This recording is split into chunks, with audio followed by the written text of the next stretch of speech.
আসসালামু আলাইকুম ওরহমতুল্লাহি ওবরাকাতুহ। ইন্নাল হামদুলিল্লাহ নাহমাদুহু ওয়া নুসাল্লি আলা রাসূলিহিল কারীম।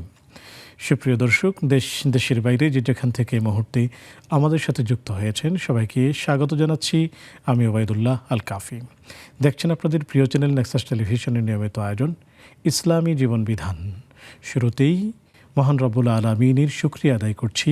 সুবহানাল্লাহি ওয়া বিহামদিহি সুবহানাল্লাহিল আযীম। এবং রাসূল করিম সাল্লাল্লাহু আলাইহি ওয়াসাল্লামের শানে পড়ছি আল্লাহুম্মা সাল্লি ওয়া সাল্লিম আলা আবদিকা ওয়া হাবিবিকা মুহাম্মাদিন ওয়া আলিহি ওয়া সাহবিহি আজমাইন। সুপ্রিয় দর্শক, সুদূর আরবে আমাদের এই লাল সবুজের পতাকার দেশ বাংলাদেশ থেকে দূরে, বহু দূরে আরবের বুকে এসেছিল ইসলাম। সেখান থেকে বাংলাদেশে এই হাজার হাজার মাইল দূরে ইসলাম কখন এসেছে, কখন আগমন করেছে, এই চমৎকার বিষয়টি নিয়ে আজকে আমরা আলোচনা শুনব। আলোচনা করার জন্য আজকে স্টুডিওতে আমন্ত্রিত হয়েছেন আমাদের অগ্রজ, অত্যন্ত শ্রদ্ধাভাজন ব্যক্তিত্ব শেখ মুহাদ্দিস মাহমুদুল হাসান হাফিজাহুল্লাহ। চলুন শেখের সাথে সালাম বিনিময় করে নিচ্ছে। আসসালামু আলাইকুম রহমতুল্লাহি ওয়া বারাকাতুহু। ওয়ালাইকুম আসসালাম রহমতুল্লাহি ওয়া বারাকাতুহু।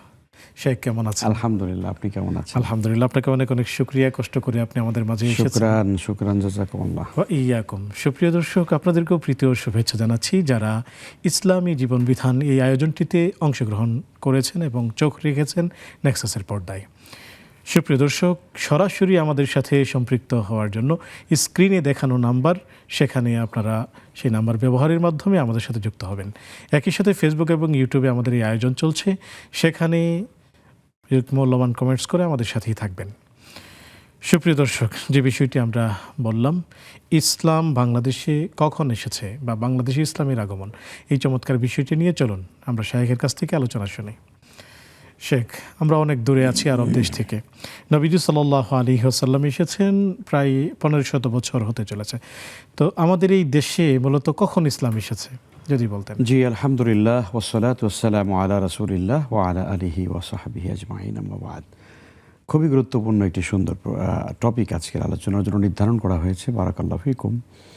এই টপিকের মধ্যে যে বিষয়টি আসে সেটি হলো রাসূল সাল্লাল্লাহু আলাইহি ওয়াসাল্লাম যখন তিনি মক্কাতে নবুয়ত এবং রিসালাতের মহান মিশন যখন আল্লাহ তাআলার পক্ষ থেকে পেলেন, আমরা জানি সেটি 13টি বছর ছিলেন তিনি এই দাওয়াতের ময়দানে মক্কাতে, আর হিজরত করে মদিনাতে আসার পরে সেখানে অবস্থান করেছেন 10 বছর।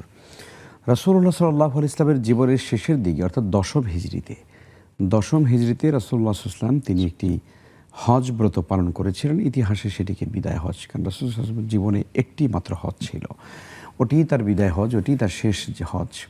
তো এই দশম হিজরিতে সংগঠিত বিদায় হজের ময়দানে আল্লাহর হাবিব সাল্লাল্লাহু আলাইহি ওয়াসাল্লাম দ্বীনের দাওয়াতের প্রতি তিনি খুবই গুরুত্ব আরোপ করেছিলেন। আল্লাহু আকবার। সেটি খ্রিস্টাব্দ যদি আমরা দেখি তাহলে 600 শতকের শুরুর দিকে, অর্থাৎ 623 খ্রিস্টাব্দের সম্ভবত দশম হিজরিতে। তো এই সময় রাসূল সাল্লাল্লাহু আলাইহি ওয়াসাল্লাম যখন প্রায় লক্ষাধিক মানুষের সামনে যখন দ্বীনের দাওয়াত দিচ্ছিলেন, তখন তিনি খুব প্রণিধানযোগ্য দুটো কথা তিনি বলেছিলেন। একটি কথা হচ্ছে বাল্লিগু আন্নি ওয়ালাউ আয়াতান, তোমরা আমার পক্ষ থেকে একটি বাণী হলেও তোমরা পৌঁছে দাও। এবং এরই সম্পর্ক আরেকটি কথা নবীজি বলেছেন, ফালিউবাল্লিগু শাহিদুল গায়বা, তোমরা আজকে যারা শাহেদ রয়েছে, উপস্থিত আছো, যারা অনুপস্থিত তাদের কাছে আমার এই দ্বীনের জিম্মাদারি এবং এই দাওয়াত তোমরা পৌঁছে দেবে।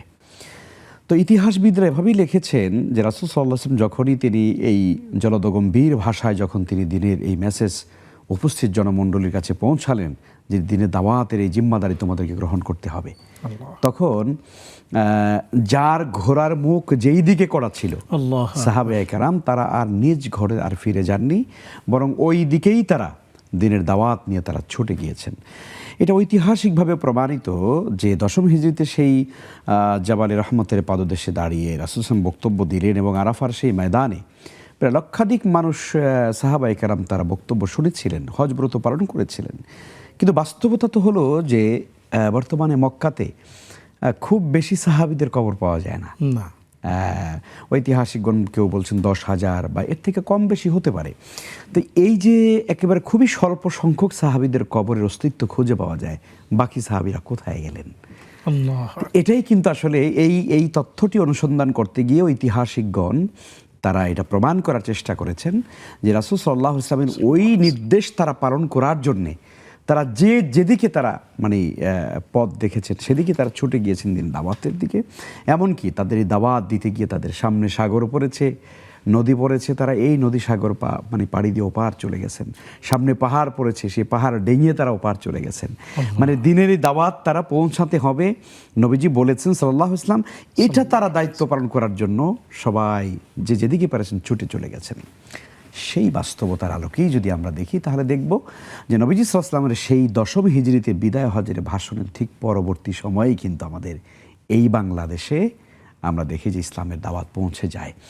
এবং সেই সময়টি সম্ভবত 620 বা এরকম কিছু একটু কাছাকাছি আকবর হতে পারে। ঐতিহাসিক তথ্যের ব্যাপারে অনেক সময় বিভিন্ন গ্রন্থে বিভিন্নটা থাকে। তো এটা বোঝা যায়, এটা একদমই পরিষ্কার বোঝা যায় যে রাসূল সাল্লাল্লাহু আলাইহি ওয়াসাল্লামের বিদায় হজের ভাষণ এবং তার পরবর্তী কিন্তু এই সাহাবায়ে কেরামের আগমন। এবং আপনি নিশ্চয়ই জানেন যে বাংলাদেশের কুড়িগ্রাম জেলাতে এই তথ্যটি আমি প্রায় অনেক বছর আগে আমার কাছে এটা ক্লিয়ার হয়েছিল এবং আমি এটা জানতে পেরেছিলাম একজন প্রত্যক্ষদর্শীর কাছ থেকে। একজন প্রত্যক্ষদর্শী, তিনি একজন সম্মানিত শিক্ষক, আমারই কলিগ ছিলেন। তো ওনার বাড়ি ওই এলাকাতে। তো উনি বললেন যে শেখ আপনি কি এই তথ্য জানেন? আমি বললাম কী তথ্য? তখন উনি বললেন যে কুড়িগ্রাম জেলার সেখানে খরস্রোতা একটা নদী আছে, সেই নদীর পার ঘেঁষেই কিন্তু একটা মসজিদের অস্তিত্ব পাওয়া গিয়েছে। তো এই মসজিদটি অধিক মানে পুরনো এবং প্রাচীন হওয়ার কারণে তার প্লাস্টার খুলে যায়। এক পর্যায়ে প্লাস্টার থেকে ভিতর থেকে এই মানে ঐতিহাসিক তথ্য বেরিয়ে আসে যে রাসূল সাল্লাল্লাহু আলাইহি ওয়াসাল্লামের একজন মামা সম্পর্কের, দূর সম্পর্কের একজন মামা, আল্লাহ রাসূলের সাহাবী আবু ওয়াক্কাস রাদিয়াল্লাহু তাআলা আনহু। হ্যাঁ, আবু ওয়াক্কাস রাদিয়াল্লাহু তাআলা, তিনি আমাদের এই সমুদ্র পথ ধরে সেই চীন সাগর হয়ে, আরব সাগর হয়ে, বঙ্গোপসাগর হয়ে তিনি এই পথ ধরে এখানে দাওয়াত দিয়ে যাচ্ছিলেন। তো ওই জায়গাতে তিনি জাহাজ থেকে তিনি নেমেছিলেন এই কুড়িগ্রামের সেই নদীর তীরে, এবং নামার পরে তিনি সেখানে উপস্থিত জনমণ্ডলী সবার সহযোগিতা তিনি একটা মসজিদ নির্মাণ করে যান। তাৎক্ষণিকভাবে মসজিদ হয়েছে, পরবর্তীতে এটা ওইভাবে আরও স্থায়ী রূপে এটা করেছে। তো ওই মসজিদটি প্লাস্টার যখন ভেঙে যায় তখন বাংলাদেশের প্রত্নতত্ত্ব অধিদপ্তরের যারা দায়িত্বশীল তারা ওখানে গেলেন, যা ওই ভাষাটা উদ্ঘাটন করলেন এবং দেখলেন যে এটি সাহাবীদের সরাসরি তত্ত্বাবধানে এবং তাদের উপস্থিতিতে এই মসজিদ নির্মাণ করা হয়েছে। মানে এটার দ্বারাই প্রমাণিত হচ্ছে যে বাংলাদেশে ইসলামের আগমন কত সুপ্রাচীন এবং সেটি সাহাবায়ে কেরামের পদার্পণ করেছে। এই জন্য আমি অনেক সময় মানে পাবলিক ফাংশনে বা ওয়াজ মাহফিলে গেলে আমি বলি যে এই দেশের মাটিতে ইসলাম এত গভীরে প্রথিত যে এটা কেউ চাইলেই টান দিয়ে উপড়ে ফেলতে পারবে ইনশাআল্লাহ। কারণ যেই মাটিতে সাহাবীদের কদম পড়েছে, যেই মাটিতে দুনিয়ার বিখ্যাত দায়ী শাহজালাল ইয়ামানি মুজাররিদ রাহমাতুল্লাহ আলাইহি, আপনি দেখেন সেই খানজানি রাহমাতুল্লাহ আলাইহি খুলনার বাগেরহাটের জগতের বিখ্যাত দায়ীরা, মাশায়েখগণ, তারা এই জমিনে তারা এসেছেন সুদূর আরব দেশ থেকে। তারা এই এলাকার জনমণ্ডলীকে তারা ইসলামের দাওয়াত দিয়েছেন, মানব কল্যাণে কাজ করেছেন, ধর্মীয় কাজের আঞ্জাম দিয়েছেন। এক কথায় তারাই কিন্তু নেতৃত্ব করেছেন এই সমাজের। তো সেই কারণে এদেশের মাটির গভীরে এমনভাবে ইসলামটা একদম প্রথিত হয়ে আছে যে এটা চাইলেও কেউ আসলে উপরে ফেলা যাবে না। শেখ, আমরা শুনবো ইনশাআল্লাহ তাআলা দর্শকদেরকে যুক্ত করে। আসসালামু আলাইকুম ওয়া রাহমাতুল্লাহ। জি, ওয়ালাইকুম আসসালাম ওয়া রাহমাতুল্লাহ। শায়খরা ভালো আছেন আপনারা? আলহামদুলিল্লাহ, আল্লাহর রহমতে আমরা ভালো আছি। নিশ্চয়ই আপনিও ভালো আছেন? ইনশাআল্লাহ, আলহামদুলিল্লাহ। জি, আমার একটা প্রশ্ন ছিল যে আমি একটা সমস্যার কারণে হুজুরের কাছে যাওয়া হয় আর কি। তো হুজুরে আমি যখন সমস্যাটার কথা বলি আমাকে একটা দোয়া দেয়। তো আমি এই দোয়াটা আমি বলছি যে আল্লাহুম্মা শামনা ফা ইন্নাকা খয়রুর রহিমিন। তো হুজুর বলছে আমাকে এশার নামাজের পর 313 বার 41 দিন দোয়াটা পড়তে। যে আমার প্রশ্ন হলো আপনার কাছে, ওই শাইখের কাছে, যে আমি এটা কি পড়তে পারবো কিনা, বা আমার এটা কি মানে আমলযোগ্য মানে হবে কিনা। জি প্রিয় বোন, আপনি আমাদের সাথেই থাকুন, শাইখ উত্তর দিবেন ইনশাআল্লাহ তাআলা। আসসালামু আলাইকুম ওয়া রাহমাতুল্লাহ। ওয়ালাইকুম আসসালাম ওয়া রাহমাতুল্লাহ। জি প্রিয় বোন, আপনাকে স্বাগতম, প্রশ্নটি করুন। আমার প্রশ্ন হলো পর্দা সম্পর্কে। যে পর্দা করা তো আমরা জানি যে ফরজ, যখন বাহিরে যাই তখন পুরো পর্দা করেই যাই মাথা থেকে পা পর্যন্ত। কিন্তু বাসায় তো একটু কাজ করতে হয়, আমার কিছু পশু পাখি আছে, একটা গাভী আছে, তারপরে ছাগল আছে, তারপরে কবুতর আছে, মুরগি আছে। ওদেরকে যখন পরিচর্যা করতে যাই তখন পর্দা ছাড়াই বাড়ির বাইরে বের হই। হঠাৎ করেই মনে করেন যে মানুষ বাসার গেটে ঢুকে পড়ে আছে। তো এই অবস্থায় আমার কি পরিমাণ গুনাহ হচ্ছে, আমার কবরে কি আযাব হবে, আমি আল্লাহর কাছে তওবা করলে আল্লাহ পাক ক্ষমা করবেন কিনা? হ্যাঁ, আল্লাহ আর তাআলা একটা প্রশ্ন। জি জি আর বাসায় ভাড়াটি আছে, ওই মনে করেন যে নির্দিষ্ট স্থান আছে আমার ময়লা ফেলার জন্য, কিন্তু কেউ নির্দিষ্ট জায়গায় ফেলে না, লুকোচুরি করে বাইরে আশেপাশে মনে করেন যে সবসময় আমার ময়লা করে। তো আমি এগুলো পরিষ্কার করি, এর জন্য আমার কোনো সওয়াব পাবো কিনা, আর এটা কি আমার উপরে ওরা জুলুম করা হয় কিনা? মাশাআল্লাহ। প্রিয় বোন, আপনার প্রশ্নগুলো শুনে আমাদের খুব ভালো লাগলো যে আপনি আসলে সত্যিকার অর্থেই আল্লাহকে ভয় করেন এবং আল্লাহ তাআলার কাছ থেকে জান্নাত পেতে চান। শাইখের মাধ্যমে আমরা আপনার উত্তরগুলো দেওয়ার চেষ্টা করব, আমাদের সাথেই থাকুন। শেখ, খুব চমৎকারভাবে আমরা শুনছিলাম আমাদের এই বাংলাদেশের মাটির গভীরে ইসলামের শিকড় গেঁথে আছে, কেউ চাইলেই সেটাকে উপড়ে ফেলতে পারবে না ইনশাআল্লাহ। শেখ, আমরা কি প্রশ্নে চলে যাব? ইনশাআল্লাহ, জি। আপনি যেমনটি শুনলেন, আমাদের একজন বোন জানতে চেয়েছেন যে বিভিন্ন সমস্যার কারণে একজন উস্তাজ ওনাকে শিখিয়েছেন যে আল্লাহুম্মা আরহামনা ফাইন্নাকা খায়রুর রাহিমিন, এটি তুমি এতবার করে পড়বে। এটি কি পড়লে ওনার সওয়াব হবে? অনেক ধন্যবাদ। যেই হুজুর আপনাকে বা যিনি আপনাকে এই দোয়াটি শিখিয়েছেন, দোয়াটি ভালো, খারাপ না। তবে এখানে কথা হলো যে 313 বার করে পড়তে হবে, কম বেশি পড়লে হবে না, ব্যাপারটা এরকম না। আপনি কম বেশি পড়তে পারেন। তবে সবচেয়ে বড় দিক কি বোন, আসলে ইসলাম এমন একটা জীবন ব্যবস্থা যেটা প্র্যাকটিস করার মতো, অর্থাৎ প্র্যাকটিসটা যে আপনি করবেন, মানে এটা অন্য ধর্মের মতো এরকম কোনো জীবন ব্যবস্থা না যে আপনি একটা মন্ত্রের মতো পড়তে থাকলেন, আপনি বুঝেন আর না বুঝেন, এইটা না। এখানে আপনি কি পড়ছেন এটা কি আপনি বুঝতে পারছেন? হুজুর আপনাকে কি শিখালেন? আল্লাহুম্মা আরহামনা, হে আল্লাহ তুমি আমার উপরে বা আমাদের উপর দয়া করো, ফাইন্নাকা খায়রুর রাহিমিন, তুমি সকল দয়াকারীদের মধ্যে উত্তম দয়াকারী। তো এটা আপনি বুঝতে পারছেন কিনা, বা এইটা হুজুর আপনাকে বলে দিছে কিনা, আর বা আপনি জিজ্ঞেস করছেন কিনা। যদি কোনোটাই না হয় তাহলে আমি বলবো বিষয়টি আসলে এভাবে না। বিষয়টি হলো আপনি যা পড়বেন সেটা যেন আপনি জেনে বুঝে পড়েন, অনুভূতি থেকে যেন আপনার আসে। আপনি মুখে আউড়িয়ে যে কোনো দোয়া পড়ার মধ্যে আসলে সওয়াব নিশ্চয়ই আছে, কিন্তু আসলে অন্তর থেকে উপলব্ধি করা, বুঝে পড়া, এইটার ভেতরে যে ইতমিনান, আন্তরিকতা এবং সেটার প্রতি যে একাগ্রতা, সেটা কিন্তু স্বাভাবিকভাবে পড়লে কিন্তু হয় না। প্রথম কথা হলো এটি। দ্বিতীয় কথা হলো যে কোনো বিপদে আপদে মুসিবতে আসলে আমরা কি পড়ব সেটার জন্য কিন্তু আরও অনেক সুন্দর সুন্দর দোয়া কোরআনে কারিম থেকে সরাসরি আছে, হাদিস থেকে, সেই সুন্নাহ থেকে সরাসরি আছে। তো কাজেই আমিও যদি আপনাকে এরকম একটা সুন্দর দোয়া মনে করেন বানায় দিই যে আল্লাহুম্মা আনসুরনা ফাইন্নাকা খায়রুন নাসিরিন, আল্লাহ তুমি আমাকে সাহায্য করো, আমি বিপদে পড়ছি, তুমি তো সাহায্যকারীদের মধ্যে বড় সাহায্যকারী, এটাও তো একটা ভালো কথা। কিন্তু এই দোয়াটা কি আসলে রাসূল বলেছেন? এটা একটা আরবি বাক্য। তো এই জন্য আমরা বলবো দোয়া হিসাবে যখনই পড়তে যাবেন বা কোনো একটা আমল করতে যাবেন, তখনই আপনি শুরুতেই চিন্তা করবেন যে এটা কোরআন বা হাদিসে আছে কিনা, রাসূল সাল্লাল্লাহু আলাইহি ওয়াসাল্লাম করেছেন কিনা, সাহাবায়ে কেরাম প্র্যাকটিস করেছেন কিনা, সেটাই আমাকে করা উচিত। এটা আপনার জানা উচিত ছিল। তো সেই জন্য আমরা বলবো যে আপনি বিপদে পড়েছেন, আল্লাহ বিপদ দূর করে দিন। কোরআনে কারীম থেকে আপনি দোয়াটি পড়ুন, লা ইলাহা ইল্লা আনতা সুবহানাকা ইন্নী কুনতু মিনাজ জালিমিন। আল্লাহ তাআলা হযরত ইউনূস আলাইহিস সালাম যখন মাছের পেটে পড়েছিলেন, এই দোয়াটি পড়ার কারণে আল্লাহ তাআলা সেখান থেকে তাকে মুক্তি দিয়েছিলেন। আপনি আরও পড়তে পারেন রাব্বি আন্নী মাসানিয়াদ দুররু ওয়া আনতা আরহামুর রাহিমিন। এই দোয়া কোরআনে কারীমের মধ্যে নবীরা পড়েছেন, এগুলো পড়বেন। আর আল্লাহুম্মা ইন্নী আউযু বিকা, হাদিসের মধ্যে আসছে আল্লাহুম্মা ইন্নী আউযু বিকা মিনাল হাম্মি ওয়াল হাযান ওয়াল আজজি ওয়াল কাসাল ওয়াল বুখলি ওয়াল জুবন ওয়া দালাঈদ দাইনি ওয়া কাহরির রিজাল। এই দোয়াগুলো রাসূল পড়েছেন, এগুলো পড়বেন। ওই দোয়াটি বা যে বাক্যটি আপনাকে শিখিয়েছেন সেটিও সুন্দর কথা, তবে সেটা সুন্নাহ দ্বারা প্রমাণিত হয়নি।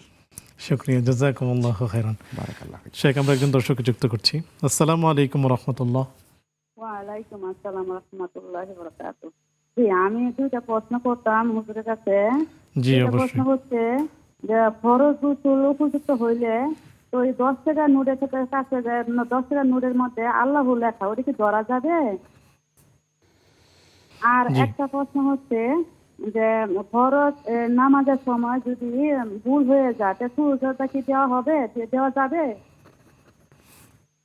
জি, নামাজে কি ভুল হলে? এই, ফরজ নামাজে জি। যদি ভুল হয়ে যায়, আমি যদি ভাবি যে আমার নামাজে কোনো কিছু একটা ভুল হয়ে গেছে, জি। তাহলে আমি যদি সুজদা দিই, তাহলে কি দেওয়া যাবে?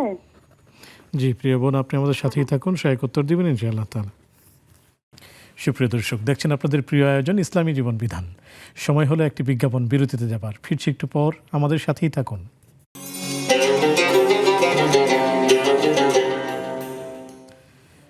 আসসালামু আলাইকুম রহমতুল্লাহি আবরাকাত। সুপ্রিয় দর্শক, বিরতির পর সাদর আমন্ত্রণ জানাচ্ছি আপনাদের প্রিয় আয়োজন ইসলামী জীবন বিধানী। আলোচনা করছেন শেখ মাহমুদুল হাসান হাফিজাহুল্লাহ, সাথে আছে আমি ওবায়দুল্লাহ আল কাফি। পেয়েছি আপনাদের কিছু প্রশ্ন, জানতে চলে যাচ্ছি সরাসরি শেখের কাছে। শেখ, আমাদের একজন বোন, তিনি পর্দা করতে চান, পর্দা বিষয়ক প্রশ্ন করেছেন যে বাইরে যখন বের হন তিনি পর্দার সাথেই বের হন, হাত এবং পা ঢেকে, সেভাবেই মুখ ঢেকেই বের হন। বাকি বাসায় যখন থাকেন তিনি কিছু কাজ করেন, কিছু হাঁস মুরগি প্রতিপালন করেন। এদেরকে খাবার দিতে গেলে কখনো কখনো বাসার ভেতরে বাইরের লোক ঢুকে যায়। সেক্ষেত্রে আসলে ওনার গুনাহ হবে কিনা বা কী ধরনের গুনাহ হবে? জি, অনেক ধন্যবাদ। আমরা বোনকে প্রথমত বোনের জন্য দোয়া করি। উনি যেভাবে পর্দা করছেন আলহামদুলিল্লাহ তাআলা, আল্লাহ তাআলা ওনাকে কবুল করুন এবং এর বিনিময়ে আল্লাহ উত্তম বিনিময় দুনিয়া আখেরাতে দিন এবং দুনিয়া এবং আখেরাতে তাকে শান্তি, সমৃদ্ধি, বরকত দান করুন, দোয়া করি। তবে বোন, আপনি যেটি বললেন যে ঘরের ভিতরে আপনি হয়তো বিভিন্ন পাখিদের খাবার দেন বা বিভিন্ন, তো সেক্ষেত্রে ঘরের ভিতরে বাহিরের লোক ঢুকে যায়, ব্যাপারটা এটা আমার কাছে একটু মানে খটকাই লাগতেছে। মানে আপনার ঘরে যে কোনো সময় যে কোনো মুহূর্তে অবারিতভাবে অন্য মানুষ ঢুকে যাওয়া, এটা কিন্তু আসলে খুব ভালো না। অবশ্যই আপনার অন্দরমহল হোক বা আপনার নিজের আঙ্গিনা হোক, নিজের বাসার চতুর্দিকে হোক, সেখানে যে কোনো লোক ঢুকতে পারাটা একটু বাধা খাওয়ার কথা, একটু প্রতিবন্ধকতা থাকার কথা আমি মনে করি। অবশ্যই এটা প্রত্যেক ইমানদার মুসলিম নরনারীর জন্য এই বিষয়টি খুবই গুরুত্বপূর্ণ যে আমার চৌহদ্দির ভিতরে কেউ ঢুকে যাবেন খুব মানে সহজভাবেই, এটি যেন না হয়। তো সেক্ষেত্রে একটু আপনি আরও রেস্ট্রিকশন করবেন আশা করি। আর দ্বিতীয়ত হলো এই সকল ক্ষেত্রে যেহেতু মানে আপনার প্রশ্ন তো এই কারণেই আসছে, যেহেতু অবারিতভাবে ঢুকে পড়তে পারতেছে, সুতরাং আপনাকে দেখে ফেলছে হয়তো, তো সে কারণেই তো আমরা মনে করি যে আপনার এই বিষয়টাকে একটু প্রথমে আপনি প্রোটেকশন দেওয়া উচিত, যেন যে কেউ চাইলেই আপনার বাড়ির চৌহদ্দির ভিতরে খুব অবারিতভাবে বাধাহীনভাবে ঢুকে যাবে, এটা যেন না হয়। এক। 2 নম্বর হচ্ছে, ধরুন কোনো এক সময় হয়তো ঢুকে পড়েছে, আপনার প্রতি নজর পড়ে গেছে, সেটি যদি আপনার অনাকাঙ্ক্ষিতভাবে একবার হয়, আল্লাহ মাফ করে দিবেন, আল্লাহর কাছে আপনি তওবা করবেন, ক্ষমা চাইবেন। কিন্তু এটি নিয়মিত কিনা, এটি যদি নিয়মিত হয় তাহলে তো এটা হওয়া কাম্য নয়। এই জন্য আমরা বলবো অবশ্যই আপনি এটার জন্য প্রোটেকশন নিন।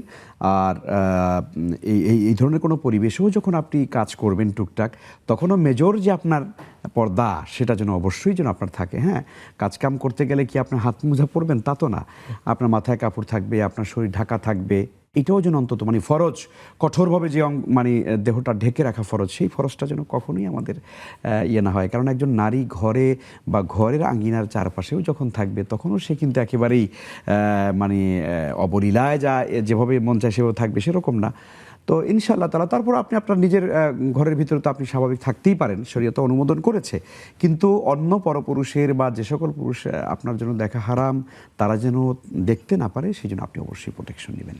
শুকরিয়া, জাযাকুমুল্লাহ। শেখ, আমাদের একজন দর্শক আছেন, নিচ্ছি। আসসালামু আলাইকুম রহমতুল্লাহ। ওয়ালাইকুম আসসালাম ওয়া রাহমাতুল্লাহি ওয়া বারাকাতুহু।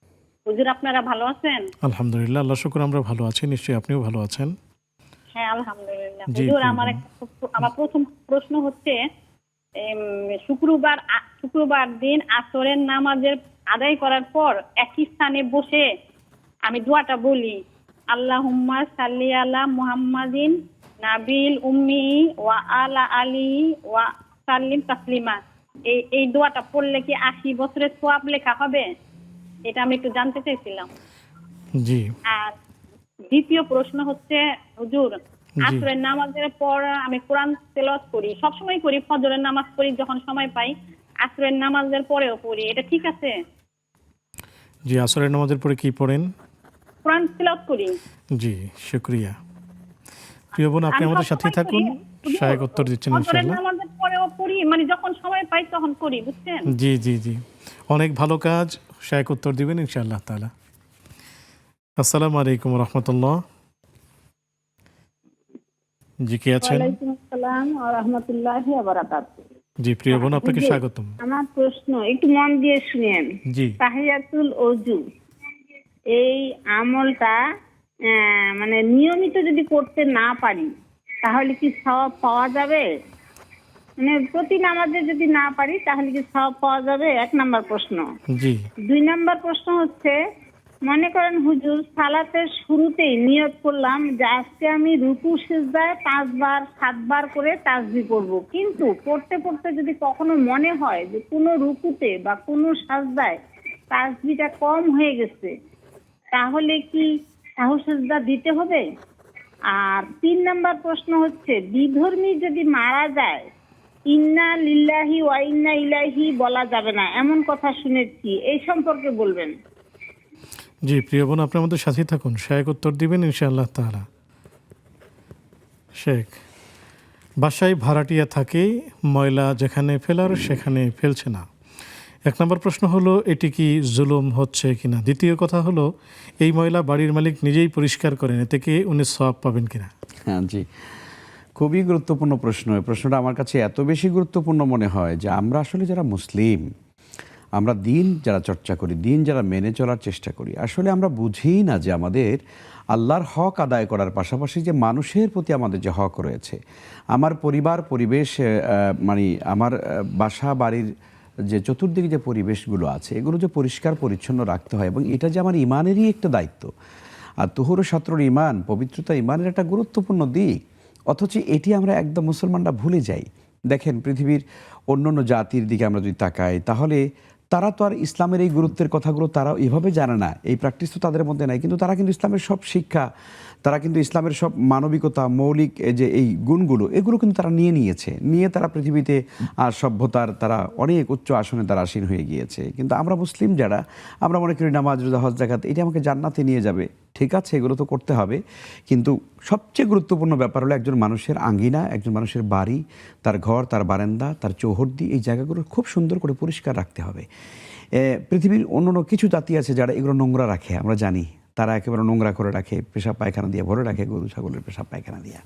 তো এটি করা উচিত নয়। অবশ্যই যার যার দায়িত্ব হচ্ছে তার নিজের ময়লাটা নিজে সুন্দর নির্ধারিত জায়গায় সে রেখে দিবেন, এটি কিন্তু দায়িত্ব। এখন কেউ যদি এটি না রাখে আর বাড়ির মালিক হিসাবে যদি আপনি এটি পরিষ্কার করেন, নিশ্চয়ই আপনি সওয়াব পাবেন, কোনো সন্দেহ নাই। কারণ একজন মানুষের এই যে বিপদ বা তার এই যে ময়লা আবর্জনাগুলো, এগুলো আপনি ফেলে দিয়েছেন, কত বড় ইবাদত, এটা কত বড় সওয়াবের কাজ, নিশ্চয়ই আপনি সওয়াব পাবেন। তবে হ্যাঁ, যারা এই কাজগুলো ঠিকঠাক মতো করে না, এদেরকেও আপনি তালিম দেওয়া উচিত, কোনো একভাবে বলে যে যার যার জিনিস আপনারা তার তার মতো করে নির্ধারিত জায়গায় আপনারা ফেলে যাবেন, বলা উচিত। জি, শুকরিয়া, জাযাকুমুল্লাহু খাইর।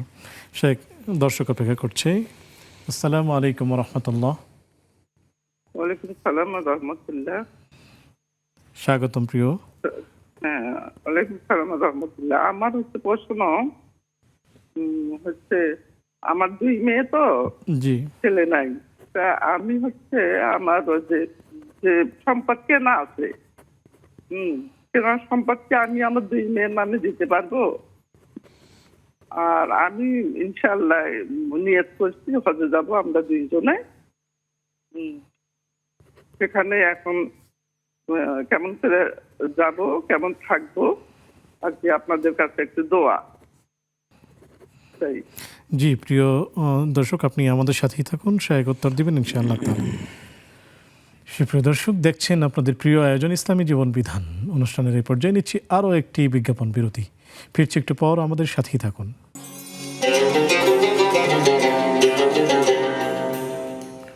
আসসালামু আলাইকুম ওয়া রাহমাতুল্লাহি ওয়া বারাকাতুহু। সুপ্রিয় দর্শক, বিরতির পর সাদর আমন্ত্রণ জানাচ্ছি আপনাদের প্রিয় আয়োজন ইসলামী জীবন বিধানে। আলোচনা করছেন আজকের এই চমৎকার আয়োজনে শেখ মাহমুদুল হাসান হাফিজাহুল্লাহ, সাথে আছে আমি ওবায়দুল্লাহ আল কাফি। সেই সাথে পেয়েছি আপনাদের কিছু প্রশ্ন, জানতে চলে যাচ্ছি সরাসরি শেখের কাছে। শেখ, ফরজ গোসল ফরজ হওয়া অবস্থায় যদি আল্লাহ তাআলার নাম কেউ স্পর্শ করে তার গুনাহ হবে কি? জি, অনেক ধন্যবাদ। গোসল ফরজ হওয়া অবস্থায় আসলে আল্লাহ রাব্বুল আলামিনের নাম স্পর্শ করবেন না, এটি একেবারেই আদবের খেলাপ। কারণ পরিপূর্ণই তো একজন মানুষ অপবিত্র হয়ে যায়, নাজাসাতে গালিজা যেটা, তাই না? তো কাজেই এই মুহূর্তে স্পর্শ করা যাবে না, অবশ্যই গুনাহের কাজ একটা। শুক্রিয়া, জাযাকুমুল্লাহ। শেখ, ফরজ নামাজে ভুল হলে সেজদায়ে সাহু দিলে কি আদায় হয়ে যাবে? জি, আমরা জানি না, বোনের প্রশ্ন থেকে কিছুটা কনফিউশন আছে, মানে ভুল আসলে কোন রকমের ভুল।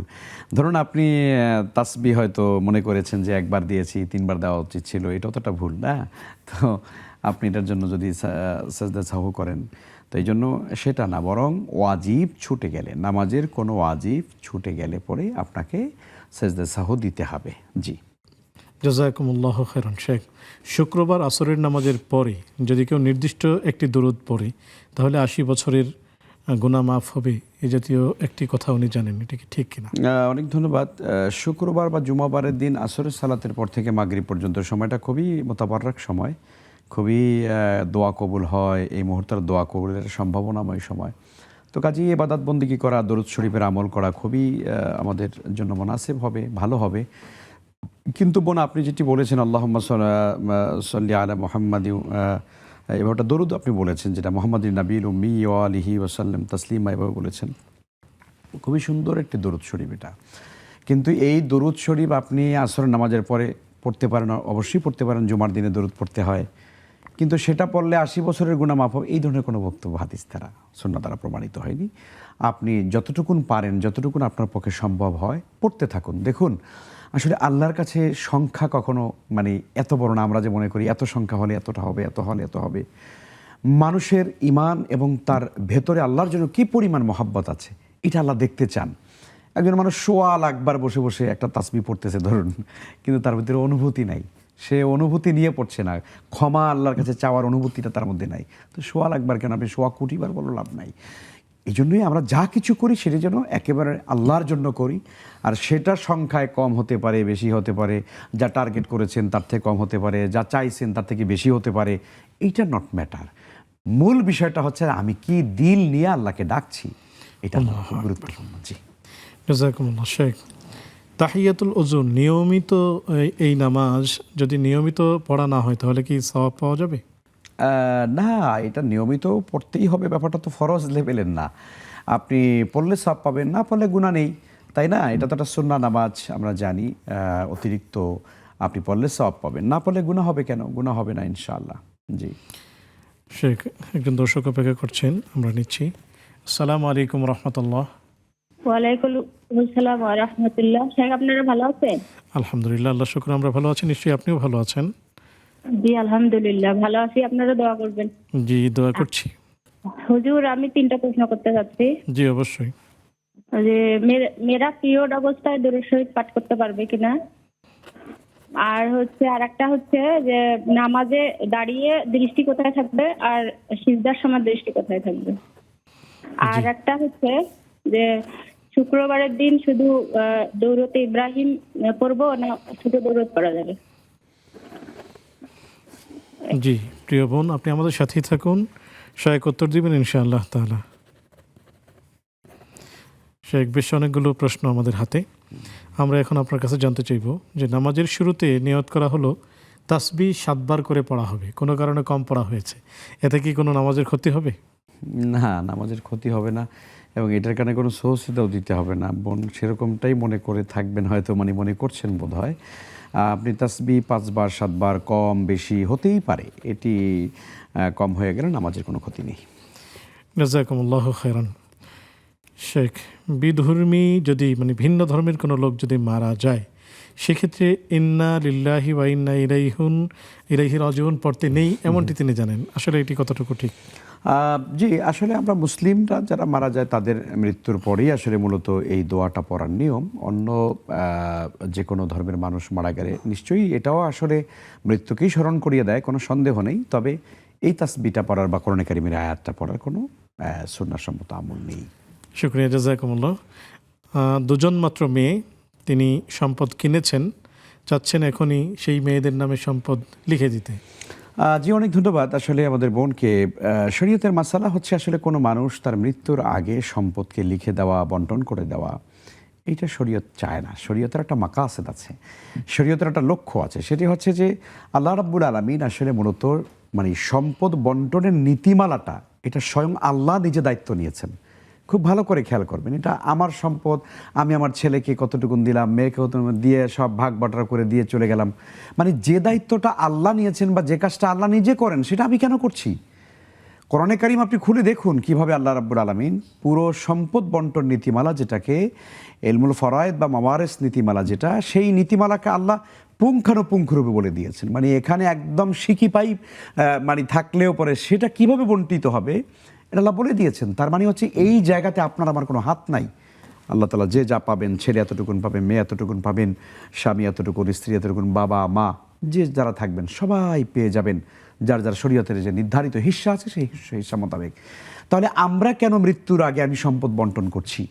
কেন করছি আমি? আসলে এটা আমার কাজ নয়।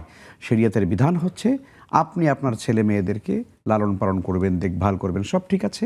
সম্পদগুলো চিনিয়ে যাবেন, দেখিয়ে যাবেন, এই সম্পদ, এই টাকা পয়সা, এই দলিল দস্তাবেজ, ব্যাংকে এই টাকা, এই স্বর্ণ অলংকার, সব মৃত্যুর পরে আপনার সম্পদ শরিয়া মোতাবেক সেটা বন্টিত হয়ে যাবে। কাজে এটা আগে মেয়েদের নামে লিখে দেওয়া এটা শরিয়ার স্বাভাবিকভাবে চাহিদা নয়। শুকরিয়া, জাযাকুমুল্লাহ। আমাদের এই প্রিয় বোন হজে যাওয়ার নিয়ত করেছেন, তার জন্য এখন কি কি করণীয় আছে? হজে যাওয়ার জন্য প্রথম কাজ হচ্ছে প্রথম নিয়তটা শুদ্ধ করে নেওয়া। আপনি হজে যাবেন, আল্লাহর কাছে এই দোয়া করা যে আমি যেন আল্লাহ আপনার জন্যই, আপনার সন্তুষ্টির জন্য যেন হজে যেতে পারি, এবং এর দ্বারা যে জান্নাত যে প্রতিদান, সেই জান্নাত যেন আমি পেতে পারি, তাই না? আল্লাহ রাসূল বলেছেন হাজ্জুল মাবরুর লাইসা লাহু জাযাউন ইল্লাল জান্নাহ, যে হজ্জে মাবরুর যেটা হয়, যে হজের ভিতরে কোনো পাপাচার থাকে না, অশ্লীলতা থাকে না, গুনার কাজ থাকে না, এমন হজের প্রতিদান জান্নাত।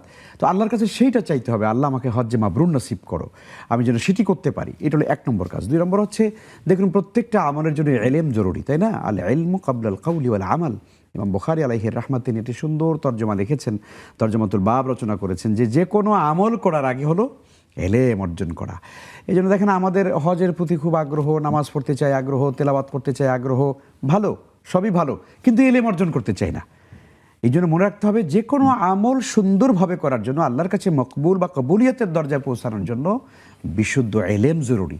এই জন্য হজ করতে যাওয়ার আগে হজের কয়টা ফরজ, কয়টা ওয়াজিব, তাই না, সুন্নাহগুলো কী আছে, কোন কাজ করলে পরে আমার হেরাম ছুটে যাওয়ার সম্ভাবনা আছে, হেরাম অবস্থায় কী কী কাজ আমি করতে পারবো না, এই সামগ্রিক নীতিমালাগুলো অবশ্যই একজন অভিজ্ঞ আলেমের কাছ থেকে আপনি জেনে যাবেন, বইগুলো পড়বেন, ভালো করে প্রস্তুতি নেবেন। হজে যাওয়ার আগে ট্রেনিংগুলো দেওয়া হয়, সেগুলো ভালো করে আন্তরিকতার সাথে নেবেন। আশা করি ইনশাআল্লাহ তাআলা আপনি ভালো হজ করতে পারবেন। শুকরিয়া, জাযাকুমুল্লাহ। আমি বোনকে বলবো দুটি বইয়ের সাজেস্ট করব, বাইতুল্লাহর মুসাফির এবং বাইতুল্লাহর ছায়ায়। এই বইটি যদি পড়া হয় তাহলে সেই আবেগ এবং অনুভূতি আসবে, আপনি সেটা সংগ্রহ করে পড়তে পারেন। আবু তাহের মেজবা লেখক। আসসালামু আলাইকুম ওয়া রাহমাতুল্লাহ। সংযোগটি বিচ্ছিন্ন হয়েছে। শেখ, আমরা জানতে চাচ্ছি পিরিয়ড চলাকালীন অবস্থায় দুরূদ পড়া যাবে কি না? পিরিয়ড পড়া অবস্থায় স্বাভাবিকভাবে কোরআন তেলাওয়াত করা যায় না, তবে আযকার বা দোয়া হিসাবে যেগুলো, সেটার মধ্যে দরুদও পড়ে যায়, পড়লে অসুবিধা হবে না ইনশাআল্লাহ তাআলা। জি, পড়া যেতে পারে। শুকরিয়া, জাযাকুমুল্লাহ। শেখ, নামাজে দাঁড়ানো অবস্থায় দৃষ্টি কোথায় থাকবে এবং যখন বসে থাকবো তখন দৃষ্টি কোথায় থাকবে? যখন আমরা দাঁড়িয়ে থাকি তখন স্বাভাবিকভাবে সেজদার দিকে নজর রাখতে হয়, আর যখন আমরা বসে থাকি তখন কোলের দিকে বা এ হাত যেখানে থাকে এই জায়গাটার দিকে নজর রাখতে হয়। জি, জাযাকুমুল্লাহ খায়রান। শেখ, শুক্রবার আসরের পরে অথবা শুক্রবারে কোন দুরূদটি পড়বেন জানতে চেয়েছেন? যে কোনো দুরুদ আপনি পড়তে পারেন, মানে শুক্রবার আসরের পরে এই দুরুদটা পড়লে বেশি সওয়াব হবে এরকম কোনো কথা নেই। যে কোনো দুরুদ, সাল্লাল্লাহু আলাইহি ওয়াসাল্লাম, দরুদ ইব্রাহিমি পড়তে পারেন, আল্লাহুম্মা সাল্লি আলা মুহাম্মাদিন নবিয়্যিল উম্মি ওয়া আলিহি ওয়াসাল্লাম পড়তে পারেন। সুন্দর সুন্দর অনেক দোয়া আছে, যে কোনো দোয়া আপনি পড়তে চান ইনশাআল্লাহ পড়তে পারবেন। শুকরিয়া, জাযাকুমুল্লাহ। শেখ, আমরা যদি আমাদের বিষয়বস্তুতে ফিরে আসি, আমি আপনাকে একটু বিষয় স্মরণ করাতে চাই। এখন ইন্ডিয়াতে আমাদের নবীজি সাল্লাল্লাহু আলাইহি ওয়াসাল্লামকে নিয়ে কিছু অবমাননাকর বক্তব্য দেওয়া হয়েছে রাষ্ট্রপক্ষের পক্ষ থেকে। সেখানে মুসলিমগণ ফুঁসে উঠেছেন এবং বিরাট জমায়েত হয়েছে। সেই ক্ষেত্রে আমাদের জমিয়তে উলামায়ে হিন্দের একজন নেতা মাহমুদ মাদানী উনি বলেছেন যে আমাদেরকে মুসলিমদেরকে বলছে আমরা অন্য দেশ থেকে এসে এখানে বসতি গড়েছি। উনি বলেছেন না, আমরা মূলত মুসলিমরাই হলাম এখানকার প্রথম। উনি বলতে চেয়েছেন যে ইসলাম সবার আগে এখানে এসেছে, যেমন সাইয়্যিদুনা আদম আলাইহিস সালাম তিনি সিলন দ্বীপে এসেছেন, যেটা এখন শ্রীলঙ্কা। তো ইসলাম হলো আদি ধর্ম, অন্য ধর্মগুলো মানুষের সৃষ্ট। এই ব্যাপারে আপনি কি বলবেন? খুবই গুরুত্বপূর্ণ প্রসঙ্গ এনেছেন। আসলে ইন্ডিয়া যে কাজটি করেছে, বা যারা আসলে এভাবে করে কাজ করে মুসলমানদের মধ্যে হিংসা প্রতিহিংসার আগুন জ্বালিয়ে দিতে চাচ্ছে এবং সাম্প্রদায়িক দাঙ্গা করবার মতো, আমরা জানি যে তারা যখনই মুসলমানদের বিরুদ্ধে যখন কোনো পরিকল্পনা গ্রহণ করে তখন তারা এভাবে একটা উস্কানি দিয়ে দাঙ্গা লাগিয়ে দেয় এবং এর মধ্য দিয়ে তারা একটা ফায়দা গ্রহণ করার চেষ্টা করে পলিটিক্যালি, রাজনৈতিকভাবে। তো এগুলো আর সফল হবে না। আসলে সারা পৃথিবীতে আলহামদুলিল্লাহ মানুষের কাছে এখন সত্য আর মিথ্যা একদম পরিষ্কার হয়ে গিয়েছে, দিবালোকের মধ্যে মতো, সূর্যের আলোর মতো পরিষ্কার হয়ে গিয়েছে। এগুলো যে পরিকল্পিত দুষ্টামি এবং শয়তানি, এটি মানবতা বুঝে গেছে।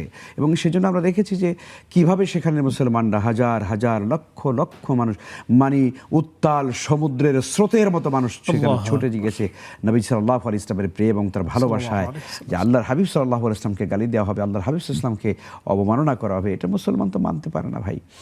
আপনার একজন লিডার, আপনার একজন দুনিয়ার মানুষ, যার কিনা মানে চরিত্রের ঠিক নাই, যার আখলাক নাই, যার কোনো মানে মনুষ্যত্ব বলতে কিছু নাই, সততা সত্যবাদিতার কিছু নাই, এমন একজন নেতা, তাকে যদি আপনার কেউ যদি একটু মন্দ কথা বলে, তাহলে আপনি জীবন দিয়ে ফেলেন। আর এই পৃথিবীর শ্রেষ্ঠ মানুষ, আফদারুল বাশার বা'দাল্লাহি সুবহানাহু ওয়া তাআলা, আল্লাহ তাআলার পরে মানব জাতির মধ্যে সর্বশ্রেষ্ঠ মানুষ, সর্বশ্রেষ্ঠ নবী, আশরাফুল আম্বিয়া ওয়াল মুরসালিন, সেই রাসূল সাল্লাল্লাহু আলাইহি ওয়াসাল্লামকে গালি দেওয়া হবে, অবমাননা করা হবে। আল্লাহু আকবার। এটি পৃথিবীর কোনো মুসলমান মেনে নেবে? আপনি কি করে মনে করেন এটা সম্ভব না? লক্ষ কোটি মুসলমানরা তাদের বুকের তাজা রক্ত ঢেলে দেবে পৃথিবীতে, রক্তের সমুদ্র হয়ে যাবে, রক্তের সাগর হয়ে যাবে, কিন্তু একজন মুসলমান রাসূল অবমাননা সহ্য করতে পারে না। এটি কিন্তু আমরা দেখতে পাচ্ছি। তো কাজেই এটি করা যাবে না।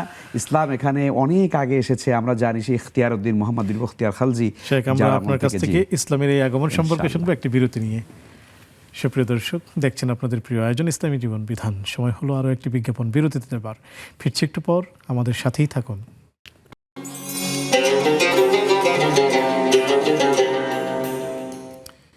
আসসালামু আলাইকুম ওয়া রাহমাতুল্লাহি ওয়া বারাকাতুহু। সুপ্রিয় দর্শক, বিরতির পর সাদর আমন্ত্রণ জানাচ্ছি আপনাদের প্রিয় আয়োজন ইসলামী জীবন বিধানে। আলোচনা করছেন শেখ মাহমুদুল হাসান হাফিজাহুল্লাহ, সাথে আছি আমি ওবায়দুল্লাহ আল কাফি। অনলাইনে বেশ কিছু প্রশ্ন পেয়েছি আপনাদের, চলুন শেখের কাছ থেকে উত্তর জেনে নেই। শেখ নুসরাত ইয়াসমিন জানতে চেয়েছেন যে কিছু কিছু স্টিলের প্লেট বা মগের মধ্যে প্রাণীর ছবি সিল করা থাকে, এসব পাত্রের মধ্যে খাবার খেলে কি গুনাহ হবে? খাবারটা খেলে ঠিক ওই ধরনের গুনাহ না, তবে আমরা অবশ্যই বলবো যে কোনো প্রাণীর ছবি অঙ্কিত কোনো পাত্র ব্যবহার না করার জন্যে, কারণ এটি আমাদের ইসলামী সংস্কৃতি বা তাহজিব তামদ্দুনের অংশ নয়। অন্যান্য ধর্মের মানুষেরা তারা বিভিন্ন প্রাণীর ছবি, বিভিন্ন প্রতিকৃতি তারা ব্যবহার করে তাদের তৈজসপত্রে, এটি মুসলিমরা কখনো করে না, করা উচিত নয়। জি, শুকরিয়া, জাযাকুমুল্লাহ। শেখ, যারা সুদের লেনদেন করে এমন আত্মীয় স্বজনদের কি দান সদকা করা যাবে? জি, দান সাদাকা আসলে তো আপনি আপনার জন্য করবেন, তাই না? আপনার প্রয়োজনে করবেন। যাদেরকে করবেন আসলে তাদের যদি সেই রকম চাহিদা থাকে, তাদের যদি সেই ধরনের অভাব থাকে, নিশ্চয়ই আপনি করতে পারেন।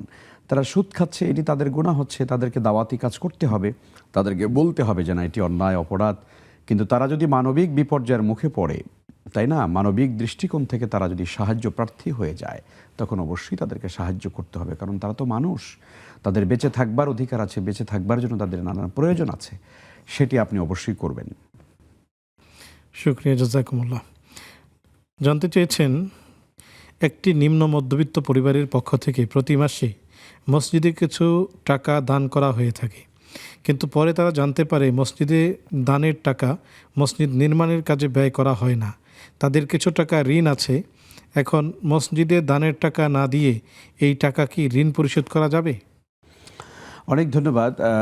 মসজিদে দানের টাকা দিয়ে ঋণ পরিশোধ ব্যাপারটা এরকম না। আসলে বিষয়টা হচ্ছে, আপনি যদি কাউকে ঋণ পরিশোধ করবার জন্য যদি টাকা দেন, সেটা তো আপনি দিতেই পারেন, এমনকি সেটা জাকাত থেকেও পর্যন্ত দেওয়া যায়, তাই না? জাকাতের 8টি খাতের মধ্যে একটি খাত রয়েছে ঋণগ্রস্ত ব্যক্তিকে টাকা দেওয়া। কিন্তু মসজিদে জাকাতের টাকা দেওয়া যায় না, মসজিদে স্বাভাবিকভাবে দান করতে হয়, তাই না? তো কাজে মসজিদের যখন প্রয়োজন আছে, মসজিদের প্রয়োজন জন্য আলাদা সওয়াবের জন্য আপনি দান করবেন।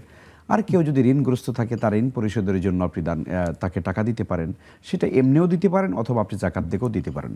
এখন প্রশ্ন হলো, আপনি যেটা বলেছেন যে মসজিদের এই টাকা দিয়ে তারা কি করে না, তিনি ঋণগ্রস্ত, কিন্তু নিয়ত করেছেন প্রত্যেক মাসে দিবেন, দিচ্ছেন। এখন যেহেতু কনস্ট্রাকশনের কাজ চলছে না, উনি চাচ্ছেন ওই টাকাটা মসজিদে না দিয়ে উনি নিজের ঋণ দিয়ে দেবেন। জি, হ্যাঁ, না ঠিক আছে, আপনি তো মসজিদের কনস্ট্রাকশনের কাজের জন্য দেওয়াটা তো আপনার জন্য ফরজে আইন হয়ে দাঁড়ায়নি, যেটা না দিলে আপনি গুনাহগার হবেন, তা তো আর না। আপনি অবশ্যই দিলে সওয়াব পাবেন, এটি বড় কাজ, সাদাকায়ে জারিয়ার কাজ। কিন্তু আপনার উপর যে ঋণ আছে, সেই ঋণ পরিশোধ করা কিন্তু আপনার জন্য ফরজ, এটা কিন্তু আপনাকে করতেই হবে। এই জন্য একজন শহীদকেও কিন্তু কোনো প্রশ্ন করা হবে না, কিন্তু তার দায়িনের ব্যাপারে প্রশ্ন করা হবে, তার ঋণের ব্যাপারে প্রশ্ন করা হবে। এবং নবী সাল্লাল্লাহু আলাইহি ওয়াসাল্লাম কোনো মানুষ মাইয়েতের লাশ আসলে পরে জিজ্ঞেস করতেন যে এর উপরে মানে এর আত্মীয় স্বজন তোমরা কারা আছো? কেউ যদি হাত তুলতো যে ইয়া রাসূলুল্লাহ আমি আছি, যে তার উপরে কোনো কি আছে না, কোনো মানে ঋণ আছে কি না, যদি থাকে তাহলে ঋণ পরিশোধ করার পরে আমি জানাজার নামাজ পড়বো।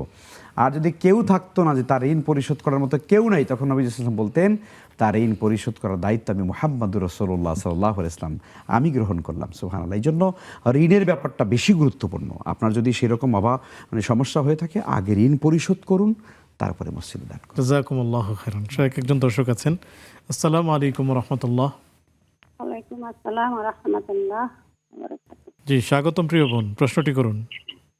আমার পুরুষ নামাজ নামাজের শেষে ইয়া জাল জালালি ওয়াল ইকরাম, তারপরে হাসবুনাল্লাহু ওয়া নি'মাল মাওলা, এই দোয়া, তারপরে আরেকটা প্রশ্ন হলো কি পাঁচ ওয়াক্ত নামাজের পরে প্রত্যেক নামাজে 3 কুল আর সূরা বাকারা শেষের 2 রাকাত পড়া যাবে?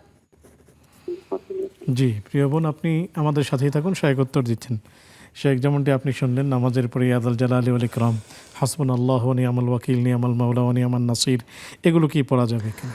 জি, ভালো দোয়া পড়া যাবে, অসুবিধা নেই। কিন্তু বোন আপনাকে বলি, আসলে 5 ওয়াক্ত নামাজের পরে আর সুন্দর কিছু আমল আছে, যেটা হয়তো আপনার কাছে হয়তো সেই আমলগুলো এখনও পৌঁছায়নি। আপনার প্রশ্ন থেকে আমরা বুঝতে পেরেছি। তো এই ধরনের কোনো বই পুস্তকও হয়তো আপনার কাছে নেই, অথবা কেউ আপনাকে এগুলো হয়তো শেখায়নি বা বলেনি। এই জন্য আপনাকে আমরা বলবো যে 5 ওয়াক্ত সালাতের পরে নবীজি সাল্লাল্লাহু আলাইহি ওয়াসাল্লাম যে আমলগুলো করতেন, সালাম ফিরাতেন 3 বার ইস্তিগফার, আস্তাগফিরুল্লাহ আস্তাগফিরুল্লাহ আস্তাগফিরুল্লাহ, এরপরে আল্লাহুম্মা আনতাস সালাম ওয়া মিনকাস সালাম, এরপরে আছে আল্লাহুম্মা ইন্নী আলা যিকরিকা ওয়া শুকরিকা, এরপরে লা ইলাহা ইল্লাল্লাহু ওয়াহদাহু লা শারীকা লাহু, অনেক দোয়া, তাই না? আয়াতুল কুরসি, সূরা ফালাক, সূরা নাস, 33 সুবহানাল্লাহ, 33 আলহামদুলিল্লাহ, 33 আল্লাহু আকবার। এই যে আমলগুলো ধারাবাহিকভাবে সুন্দরভাবে একেবারে হাদিস দ্বারা প্রমাণিত, এগুলো করবেন। এগুলো করার পরে ইয়াদাল জালালি ওয়াল ইকরাম পড়তে পারেন, কোনো অসুবিধা নেই। হাসবুনাল্লাহ পড়তে পারেন, অসুবিধা নেই।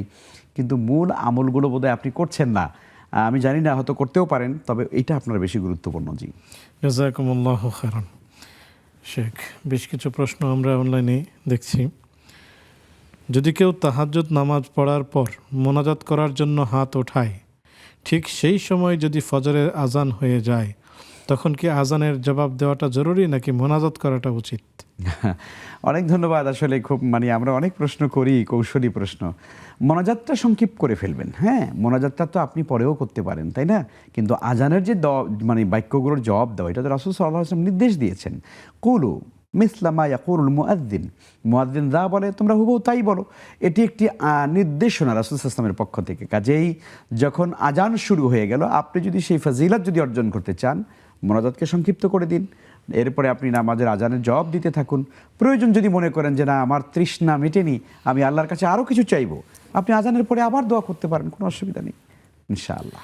শেখ, সর্বশেষ অল্প যদি করে বলছিলেন ইখতিয়ারউদ্দিন মোহাম্মদ বিন বখতিয়ার খিলজির সেই কথা, ছোট্ট করে আমাদের। ইতিহাস এটাই প্রমাণ করে যে ভারতীয় উপমহাদেশে অনেক ইসলামিক ইতিহাস, ঐতিহ্য এবং প্রত্নতত্ত্ব অধিদপ্তরের নানান বিষয়, মসজিদ, সরাইখানা, সরকারি সরাইখানা, তাই না, অনেক ঐতিহাসিক কুতুব মিনার, এগুলো দ্বারা প্রমাণিত হয় যে আসলে এই ভারতীয় উপমহাদেশ প্রথম মুসলমানরাই আবাদ করেছে, এবং পরবর্তীতে তারা অন্য ধর্মের মানুষদেরকেও তারা আপন করে নেয়।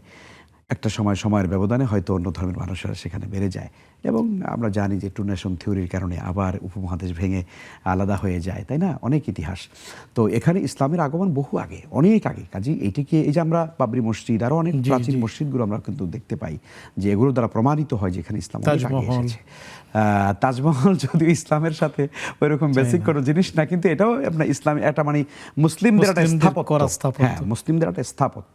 যদিও বাদশাহ এই কাজটা না করে যদি এখানে একটা বড় ইউনিভার্সিটি করতেন, তাহলে সেটা হয়তো আমাদের জন্য বেশি লাভবান হতো মুসলমান সন্তানরা। শুকরিয়া, জাযাকুমুল্লাহু খাইরান। সুপ্রিয় দর্শক, আপনাদেরকে অনেক অনেক শুকরিয়া জানাচ্ছি যারা এ পর্যন্ত আমাদের সাথে ছিলেন। ইসলাম অনেক পুরনো এবং আমরা অনেক প্রাচীন। আল্লাহ রাব্বুল আলামিন আমাদেরকে এটি বুঝে ইসলামকে চর্চা করার তৌফিক দান করুন। আগামী পর্ব দেখার আমন্ত্রণ জানিয়ে আজকের মতো বিদায় নিচ্ছি। সে পর্যন্ত ভালো থাকুন, সুস্থ থাকুন। আসসালামু আলাইকুম ওয়া রাহমাতুল্লাহি ওয়া বারাকাতুহু।